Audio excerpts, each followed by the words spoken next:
Hi hello నమస్తే this is Yogitha welcome to my show. Hello madam మీరు ఇప్పుడు anchor కాదు. సారీ, ఓకే, అలవాటు అయిపోయింది. కెమెరా మైక్ కనిపించగానే మనమే యాంకర్ అనుకుంటున్నాం. అలాగే అనుకుంటారనే కాస్త బ్రేక్ వేసేసుకోండి. ఇప్పుడు మీరు గెస్ట్, నేను యాంకర్. ఓ ఓకే, గైస్ మరి అర్థమైపోయింది కదా. సో మన ముందుండేది యోగిత గారు. సో ఆవిడ ఆల్రెడీ యాంకరే, కానీ లేటెస్ట్ గా యాక్టర్ గా కూడా టర్న్ అయ్యారు. అండ్ ఆ ఛాయలు ఇంకా పోలేదు అనుకుంటా, ఇంకా అలా వచ్చేస్తున్నారు. రీసెంట్ గా రిలీజ్ అయిన బ్యాండ్ మేళం మూవీలో శ్యామలగా అండ్ హీరో మదర్ గా కూడా యాక్ట్ చేసి ఒక క్యారెక్టర్ ఆర్టిస్ట్ గా కూడా ముందుకు దూసుకెళ్ళిపోతున్నారు అనమాట. ఆ దూసుకెళ్ళిపోయే దాని గురించి బ్రేక్ వేసుకుంటూ మనం ఈరోజు పాడ్కాస్ట్ చేసేద్దాం. యోగిత గారు ఎలా ఉన్నారు? హాయ్, ఇదిగో ఇలా ఉన్నా. ఆల్రెడీ హాయ్ ఇందాక చెప్పేశారు. అసలు మీరు ఎన్నిసార్లు ఇంటర్వ్యూ అడిగినా కానీ బండ్ల గణేష్ గారు ఎందుకు ఇవ్వలేదు? మీరంటే భయపడ్డారా, లేకపోతే ఎందుకు అని చెప్పేసి అనుకున్నారా ఏంటి? మేబీ ఆయన బిజీ ఉండొచ్చు. ఆ టైంలో ఉంటాయి కదా వాళ్ళకున్న బిజీ సంథింగ్. ఇంకా మన బాధలు మీకు తెలియనువా? మనం ఎన్ని ఫోన్లు చేయాలి గెస్ట్లకి? ఎన్ని ఫాలో అప్లు ఉంటది. ఆ ఫాలో అప్లలో ఆయనది ఎక్కువ సార్లు ఫాలో అప్ చేసి అందుకే అది మెన్షన్ చేయాల్సి వచ్చింది. ఫాలో అప్ చేసి చేసి చేసి చేసి అలసిపోయి ఆయనది, అందుకని చెప్పా. ఓకే ఓకే, ఎవరితో అంతగానో అడగలేదు, కానీ ఆయనను అడిగి అడిగి అలసిపోయి ఎవరు లేని అర్థమైపోయింది. కానీ ఆ స్టేజ్ మీద సుమ గారు మాట్లాడడం కానీ, అది ఇంట్రడక్షన్ ఇవ్వడం కానీ ఎలా అనిపించింది? సుమ గారు అంటే ఇంకా అందరికి ఇష్టం. మనం ఫస్ట్ టైం చేయడం ఒక ఎత్తు అయితే, ప్రీ రిలీజ్ ఈవెంట్కి సుమ గారు యాంకర్ అవ్వడం, ఆవిడ నోట్ నుంచి నా పేరు పిలవడం, అండ్ ఆమె మంచిగా తెలుసుకొని, యాక్చువల్లీ ఆ షో ప్రీ రిలీజ్ ఈవెంట్కి ముందు కూడా ఆమె అంటే ఒక ఫ్యూ మినిట్స్లో ఈవెంట్ స్టార్ట్ అవుతుంది అన్నప్పుడు హాయ్ సుమ గారు అని ఆమెను పలకరించి చేస్తే, కోనగర్ చెప్పారు మీ గురించి యోగిత కదా అని అడిగేశారు. అంటే అది అంటే ఆమె సబ్జెక్ట్ కూడా ఏదైనా చేసే ముందు అంత తెలుసుకొని ఇన్ఫో అంత బాగా చేస్తారనమాట. ఓకే, నేను ఫస్ట్ టైం అది కూడా షాక్ అయ్యా. అంటే ఆబ్వియస్లీ ఎవరైనా మనం అన్ని ముందు ఇన్ఫో తీసుకొనే చేస్తాం, కానీ ఎంతైనా కానీ కొంచెం ఆమె స్టైల్ వేరు. ఆ స్పాంటేనిటీ ఖచ్చితంగా అలాంటి స్పాంటేనిటీ కావాలని అదే మనం అందరం నేర్చుకోవాలి. కోరుకుంటుంటాం. మనం లిటరల్లీ నేర్చుకోవాలి ఆ spontaneity. She is so cool. And ఇప్పుడు ఫైనాన్షియల్స్ గురించి మాట్లాడుకుందాం. అదా ఇంకేంటి విషయాలు అంత బాగా కదా. ఈ విషయం వచ్చేటప్పుడు మాత్రం అలా దాటేస్తారు కదా. ఏముందిలే, ఓకే, మాట్లాడుకుందాం వద్దా? అలాగండి, నాకు చెప్పాలనిపిస్తే చెప్తా. ఏం అడుగుదాం అనుకుంటున్నా. ఓకే, ఎలా ఉంది రెమ్యునరేషన్ అండి? బాగుందా? ఎట్లుండాలో అట్లుంది. ఎట్లుండాలో అట్లుంది అంటే ఎంత ఇవ్వాలో ఆ క్యారెక్టర్కి ఎంత ఇవ్వాలో అంత ఇచ్చారు. కొత్త అనేమి తగ్గియలే. ఫస్ట్ రెమ్యునరేషన్ కదా, అట్లేం లేదు, అట్లే కొంచెం తగ్గించారు, మరి పూర్తిగా తగ్గిలేదు. యాక్చువల్గా ఫస్ట్ టైం ఆఫర్ ఇస్తున్న వాళ్ళకి రెమ్యునరేషన్ ఇవ్వరు. అవును, కానీ నాకు ఇచ్చారు. ప్రాపర్ ఒక క్యారెక్టర్ ఆర్టిస్ట్ని అడిగినట్టు ఫోన్ చేసి మరి, సార్ అమ్మా ఇలా నీకు ఇన్ని డేస్ వర్కింగ్ డేస్ వస్తుంది, ఎంత అనుకుంటున్నావు అంటే, అదేంటి సార్ మీరు నాకు మూవీలో అవకాశం ఇవ్వడమే ఎక్కువ, నేను చెప్తే తక్కువ చెప్తా, మీరే చెప్పండి సార్. ఎంత ఆఫర్ చేశారు? చేశారు ఆయన చేసినంత. ఇది అంటే దీనికి ఆన్సర్ కావాలనే కదా నేను దగ్గర నుంచి ఆన్సర్ పీకుతున్నాను. ఆన్సర్ ఇస్తున్నాగా, ఇచ్చారు మంచిగా ఇచ్చారు. సాటిస్ఫాక్టరీ. యూఎస్ ట్రిప్ వెళ్ళొచ్చేంత వరకు ఉండేటట్టు. Okay, got it. ఒక లెక్క వచ్చేసింది. ఓకే, అంటే డేస్ లెక్కన జనరల్ గా డేస్ కాల్ షీట్స్ ఇట్లా ఉంటాయి అనమాట. పర్ డే ఇంత అని ఆర్టిస్టులకు ఉంటాయి. ఈ ప్రాజెక్ట్ కి సార్ చెప్పింది ఏంటంటే, ఇది మనం అట్లా అనుకోవట్లేదు, ప్రాజెక్ట్ కి ఆర్టిస్ట్ కి ఇంత అని, అంటే ఎన్ని డేస్ అయినా రాని అన్నట్టు. మంచిగా అనిపించింది నాకు. అవకాశం ఇవ్వడమే ఎక్కువ, డబ్బులు కూడా ఇచ్చారు. హ్యాపీ. ఇప్పుడు నెక్స్ట్ సినిమా ఇస్తే ఖచ్చితంగా డబ్బులు ఇవ్వాలి. ఫస్ట్ దానికి తీసుకున్నా, నేను ఇంత తీసుకున్నా అని చెప్పుకునే అవకాశం ఇచ్చారు నాకు. ఓకే, ఇప్పటి నుంచి డిమాండ్ చేయొచ్చు. డిమాండ్ ఏం చేయంలే, కానీ ఎంత తీసుకున్నావు అని అంటే వాళ్ళకి చెప్తా, అప్పుడు ఇంత ఇచ్చారు నాకు అని. నేను మిమ్మల్ని ఫస్ట్లో అడిగాను, యాజ్ ఎ క్యారెక్టర్ ఆర్టిస్ట్గా మన తెలుగు ఇండస్ట్రీలో తగ్గిపోతున్న టైంలో యూ ఎంటర్డ్ ఒక ఆశా కిరణం లాగా, ఓకే కొత్త వాళ్ళు వస్తూ ఉన్నారు, ఇట్లా బాగుందని చెప్పేసి. ఎందుకు ఈ క్వశ్చన్ అడిగానంటే, రీసెంట్ టైమ్స్లో మన క్యారెక్టర్ ఆర్టిస్టులు అనే వాళ్ళను తగ్గిపోతున్నారు. లైక్ సురేఖ వాణి గారు కానీ, అండ్ సత్య గారు కానీ, ఇట్లాంటి వాళ్ళందరూ కూడా మెయిన్గా తగ్గిపోయి అక్కడ ఒక స్పేస్ రావడానికి రీజన్ ఏంటి అంటే మీరు ఏం చెప్తారు? తగ్గిపోతున్నారని నేను ఒప్పుకోను. వాళ్ళు చాలా చేశారు, సీనియర్స్ వాళ్ళు. సో తగ్గిపోతున్నాయని అనను. అంటే తగ్గిపోతున్నారని కాదు, ఏంటంటే ఆ క్యారెక్టర్స్ కి కానీ, అంటే వాళ్ళు కనిపించకపోవడానికి కానీ ఒక స్పేస్ అనేది కేర్ పడుతుంది. వాళ్ళు ఎక్కువ కనిపించేశారు కదా, మేబీ వాళ్ళు చేసేవి చేస్తూ ఉన్నారు. ఎక్కువ కనిపించారు, కనిపిస్తూ ఉన్నారు. తగ్గిపోతున్నారు అనేది ఏం కాదు గానీ, కొత్త వాళ్ళకి అవకాశాలు ఇవ్వడం మంచిదే. ఓకే. సో, ఆ అవకాశం రావడం వాళ్ళతో వాళ్ళ తర్వాత వచ్చావు అని అంటున్నారు మీరు చూసారా? This is the best compliment. హ్మ్. నేనైతే అంత పాజిటివ్‌గానే అనుకుంటున్నా. ఎందుకంటే ఒక సీనియర్ ఆర్టిస్ట్ ఎట్లయితే చేస్తారో ఆ కామెడీ టైమింగ్ గానీ, ఎమోషనల్‌గా గానీ అన్ని రకాలుగా కూడా యూ ప్రూవ్డ్ ఇట్. సో, అక్కడ నాకు అనిపించింది ఏదో ఎవరో కొత్త వాళ్ళు చేసినట్టు లేకోకుండా సో మీరు మాత్రం ఇరగ్గొట్టేసారు. అవకాశం ఇవ్వడమే కాదు, నేర్చుకునే అవకాశం ఇచ్చారు ఈ సినిమా ద్వారా నాకు. అసలు ఎట్లుంటది షూటింగ్, ఎట్లుంటది ఏంటి, మనకిచ్చిన ట్రీట్మెంట్, సెపరేట్ క్యారవాన్ ఇవ్వడం, యోగిత మేడం అని దాని మీద రాయడం. I felt very happy. హమ్మయ్య ఇది చాలు మనకి. ఎవ్వరికైనా సరే కావాల్సిన చిన్న రెస్పెక్ట్ అండి. ముఖ్యంగా ఆడవాళ్ళకి సొసైటీలో కావాల్సింది రెస్పెక్టే. అది నాకు ఈ సినిమా ద్వారా నిజంగా మంచిగా ట్రీట్ చేశారు. బాగుంది. అండ్ ప్రొడ్యూసర్స్ కావ్య, శ్రావ్య గారు వాళ్ళెవరో కాదు, కోన వెంకట్ గారి డాటర్స్. వాళ్ళే సినిమా ద్వారా డెబ్యూ ప్రొడ్యూసర్స్‌గా వస్తున్నారు. ఓకే. సో వాళ్ళ ప్రొడక్షన్‌లో ఇంత మంచి ట్రీట్మెంట్ అంటే ఐయామ్ హ్యాపీ. మూవీ ఇండస్ట్రీ గురించి మనం బోల్డన్ని మాటలు అనేది కూడా బయట వింటూ ఉంటాం కదా. లైక్ మెయిన్‌గా లేడీస్ విషయానికి వచ్చేటప్పటికి అమ్మో ఉత్తరా బాబు అని ఇట్లా చాలా మంది అనుకోవడము, కాస్టింగ్ కావచ్చు ఇలాంటివన్నీ మనం వింటూ ఉంటాం కదా. సో న్యూస్ కూడా చదివాను చాలా. చాలా సార్లు న్యూస్ కూడా. సో అలాంటి సందర్భాలు కానీ అలాంటిది ఏదైనా మీరు ఆల్రెడీ చూసారు కాబట్టి నేను అడుగుతున్నాను. ట్రాషే కదా. వేస్ట్ అంటే నేనైతే అనుకోవట్లే. ఉంటే ఇప్పుడు 2 చేతులు కలిస్తేనే చప్పట్లు కదండి. అంతే సింపుల్ లాజిక్. వన్ సైడ్ ఎక్కడ ఉండదు, ఏదైనా 2 సైడ్స్ ఉంటుంది. అదైతే నేను అనుకుంటున్నా. ఇప్పుడు కొంపదీసి ఈ మాట ఏమన్నా తప్ప, నేను నా పర్సనల్ ఫీలింగ్ అయితే 2 చేతులు కలిస్తేనే చప్పట్లు. సో తప్పు వన్ సైడ్ ఉండదు, 2 సైడ్స్ ఉంటుంది. మనం ఏ దాన్ని చేయకూడదు. ఈ మాట నేను ఎంటర్ అవ్వకముందు, సినిమాల్లో ఎంటర్ కాకముందు కూడా ఇదే మాట నేను నా మైండ్లో ఫీల్ అవుతున్నా. ఎందుకంటే మా హస్బెండ్ కూడా is a director. Okay. First OTT film Amrutharamam అనేటువంటి ఒక సినిమా వచ్చింది కరోనా టైంలో. అది యాక్చువల్ థియేటర్ రిలీజే కానీ మా టైం బ్యాడ్. బట్ అదే మాకు బ్రేక్ ఈవెన్ అయింది. ఫస్ట్ ఓటీటీ కాబట్టి అవుట్ రైట్ గా సినిమాని కొనేశారు. లాక్డౌన్ వల్ల థియేటర్స్ మూతపడిన టైంలో మా సినిమా కొన్నారు. సో దానికి నేను కో ప్రొడ్యూసరే. అంటే ఆ టైంలో మేము చూసాం కదా, ఆ హీరోయిన్కి మా హస్బెండ్కి ఏదో ఉందని చెప్పి మాట్లాడటం, ఇవే ఇట్లాంటివే రూమర్సే. మరి అవి విన్నప్పుడు నాకు అనిపిస్తుంది కదా, ఎందుకు ఇట్లా మాట్లాడతారు అని. మా హస్బెండ్ వైపు నుంచి అయితే నేను సినిమాని కాస్తో కూస్తో చూసున్నాను కదా. సో అమ్మాయి కొంచెం నీలాగా ఉంది అందుకే తీసుకున్నాడు కదా, ఏదో ఉంది కదా, ఇట్లాంటి మాటలు తప్పదు. ఆమె లిటరల్లీ డాడీ అని పిలుస్తుంది.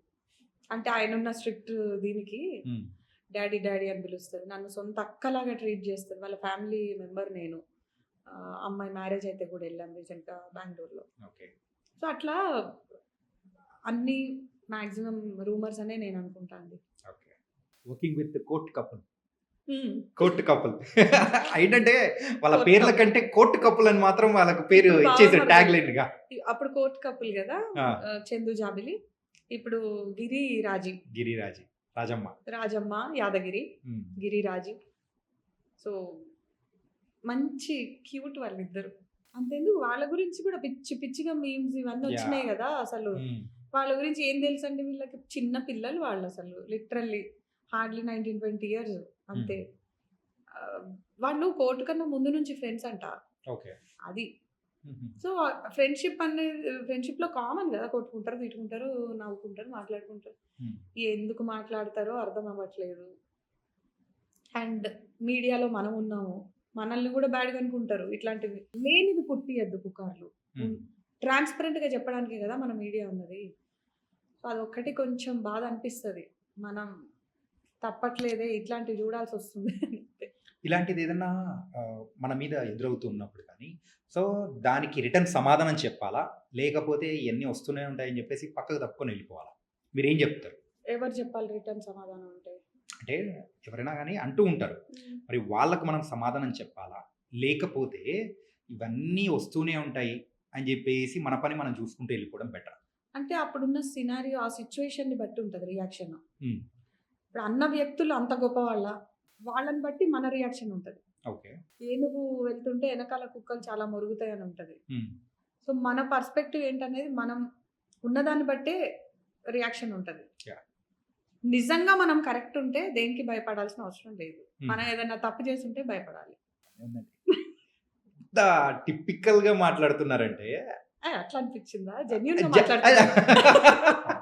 Genuine. It's nice, actually very nice. చాలా జెన్యూన్‌గా because this is my first interview wow! Podcast నేను ఇవ్వడం. First movie, first first interview. Interview yeah! జెన్యూన్‌గా మాట్లాడాలనిపిస్తది కదా! ఫస్ట్ ఎక్స్‌పీరియన్స్ ఏదైనా ది బెస్ట్ ఎక్స్‌పీరియన్స్ ఈ సినిమా నాకు. ఎప్పుడైనా ఇలా మనం కూర్చొని ఒక యాంకరింగ్ ప్లేస్‌లో హ్మ్. కూర్చొని గెస్ట్‌లను మనం ఇంటర్వ్యూ చేసిన సందర్భం అనేది బోలెడన్ని ఉన్నాయి. అవును. సో, మీరే గెస్ట్ అవుతారని అసలు అనుకున్నారా? అనుకోలే. కానీ అవ్వాలి ఎప్పటికైనా. హ్మ్. ఎట్లా అవుతామో తెలీదు. ఏ రంగంలో అవుతామో తెలీదు. కానీ ఎప్పటికైనా గెస్ట్ అవ్వాలనుకున్నా. ఓకే. ఏదో చిన్న చితక బిజినెస్‌లు అవి ఇవి మల్టీ టాస్కింగ్ ఉండేది. Not only anchor. హ్మ్. ఏవో ఒకటి చేస్తుండే. ఓకే. అట్లాంటిది మూవీ చేస్తానా? చేయనా? అంటే ఇంట్రెస్ట్ ఉండే యాక్టింగ్ చేయాలని గాని, మనం ఎళ్లి ట్రై చేయలేని టైమింగ్స్ తెలుసు కదా! మన ఆఫీస్ కష్టాలు. యాహ్! ఎంప్లాయ్ మనం కష్టాలు. ఒక్కసారి వచ్చామంటే ఇంక అంతే. సో, అట్లాగా కొంత ఏం ట్రై చేస్తాంలే. హ్మ్. వచ్చినప్పుడు చూద్దాం అనుకునే అట్లుండే. ఈ మార్చ్ పర్టిక్యులర్‌గా ఈ మార్చ్ మంత్ అనేది హ్మ్. అందరి లైఫ్‌లలో ఎన్నెన్నో చూసేసాం. హ్మ్. యుద్ధాలు గాని, క్రికెట్, అమ్మో! అవును. ఎంటర్‌టైన్‌మెంట్లు ఇయన్నీ మనం చూసాము. అవును. కానీ మీ లైఫ్‌లో మాత్రం సినిమా రిలీజ్ ఉంది. దాంతో పాటు సౌత్ ఇండియా మీడియా అవార్డ్ అనేది కూడా వచ్చింది. అవును. How you are feeling? Literally నా హ్యాపీనెస్‌కి అవధులు లేవు. ఈ మంత్ 2026 మార్చ్ అనేది ఒకటి బ్యాండ్ మేళం, ఒకటి ఈ south India media association award. Women కేటగిరీలో మీడియాలో వుమెన్ జర్నలిస్ట్‌గా ఇవ్వడం అవార్డ్ అనేది చాలా హ్యాపీగా ఉంది. ఎందుకంటే ఇటు సినిమా షూటింగ్ మనకి లాస్ట్ ఇయర్ ఆగస్ట్, సెప్టెంబర్‌లో అయిపోయింది. పోస్ట్ ప్రొడక్షన్ వర్క్ అంతా జరుగుతుంది. రిలీజ్ మార్చ్ 26థ్ అయింది. 28థ్‌కి award. Yeah!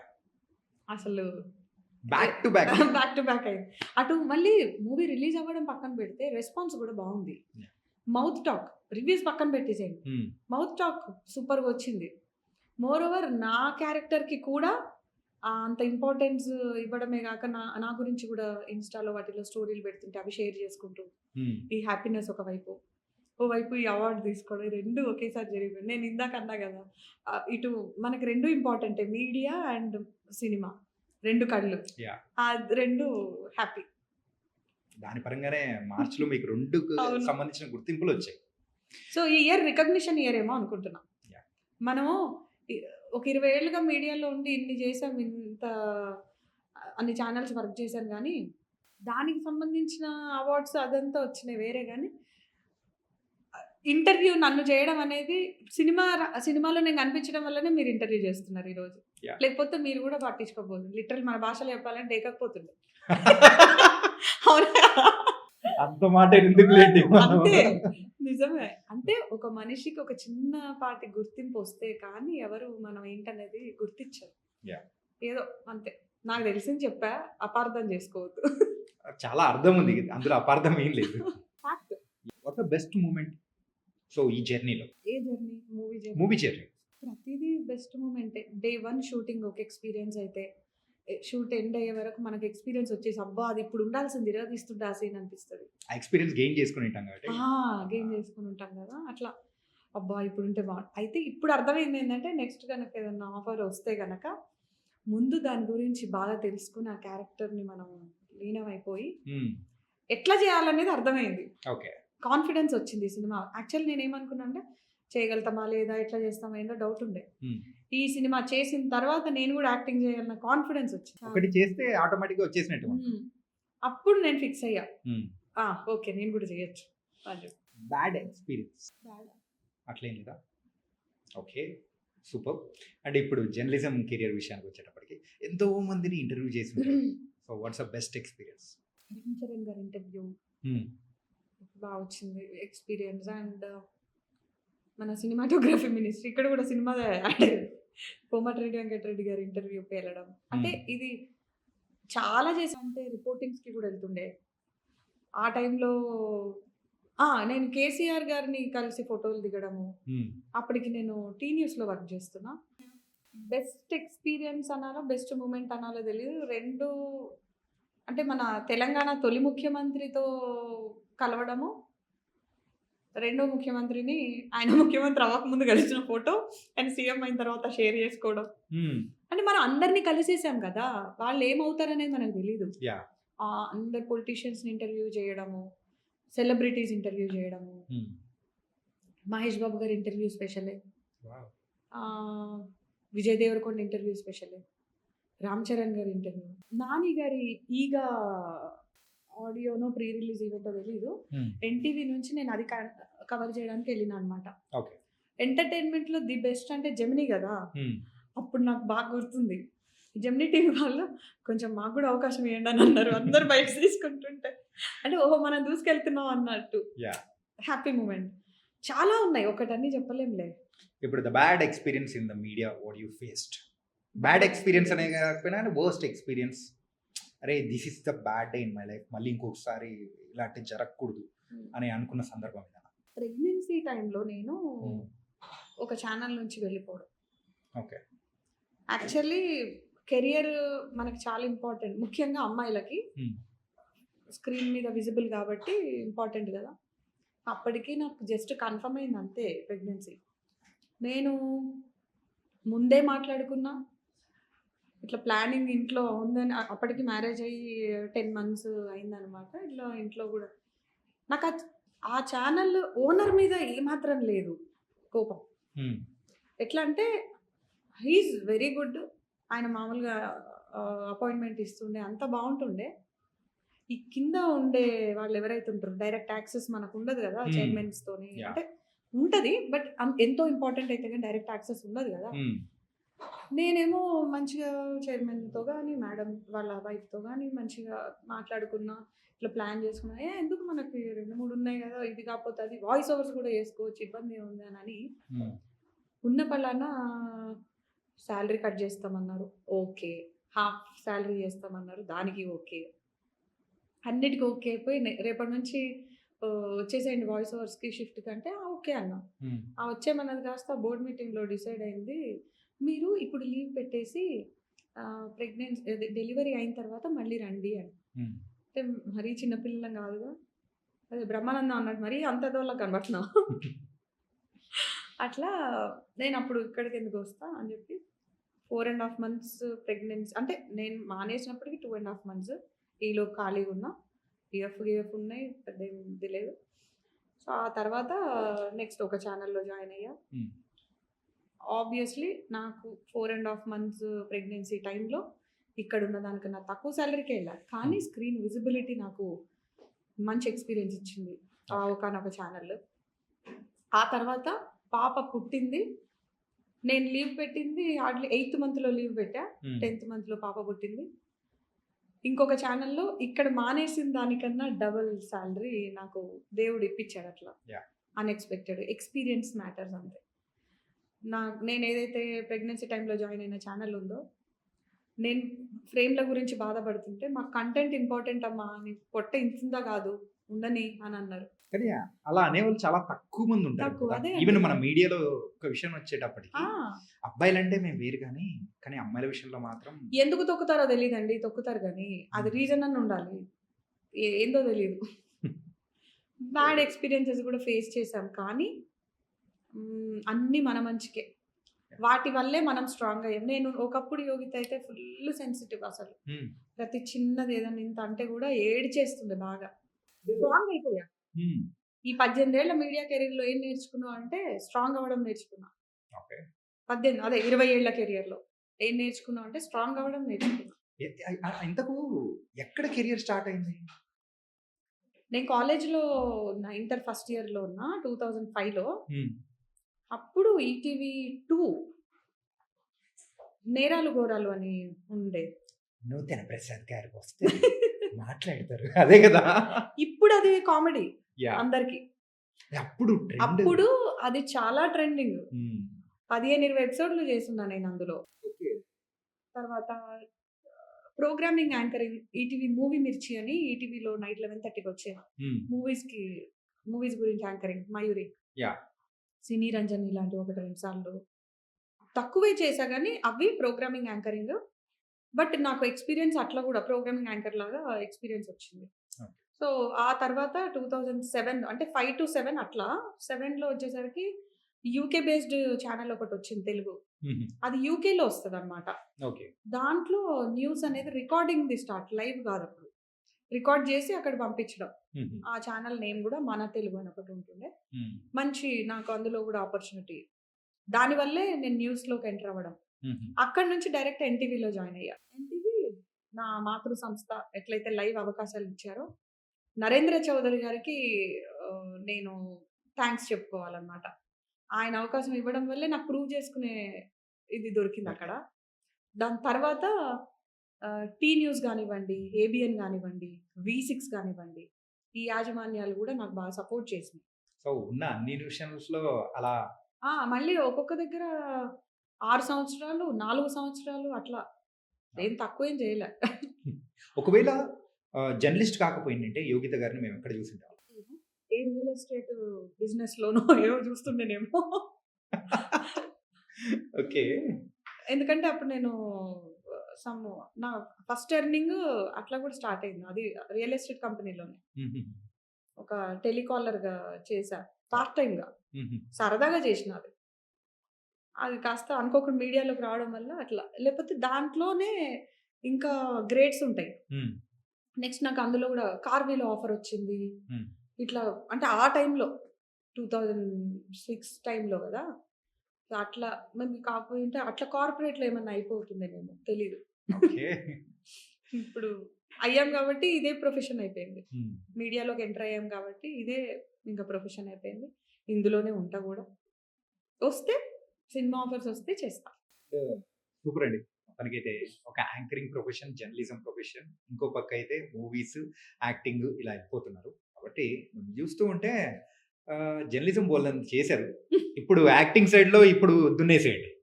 Thank you. Hopefully yeah మీరు కూడా విష్ చేయండి రావాలని. నాకు అవకాశం వస్తే మీకు కూడా అవకాశం ఇస్తా. ఓకే. ఓకే, ఒక బొమ్మను పెట్టేసేసుకోండి, అవకాశం రావాలనుకున్నాం. It was very very nice talking to you. And yeah, ఇంకా బోల్డ్ అని మూవీస్ లో కూడా కనిపించాలి యోగిత గారు. మళ్ళీ ఇలా ఇంకో మూవీ గురించి కూర్చొని మాట్లాడేసుకుందాం. yes, thank you so much.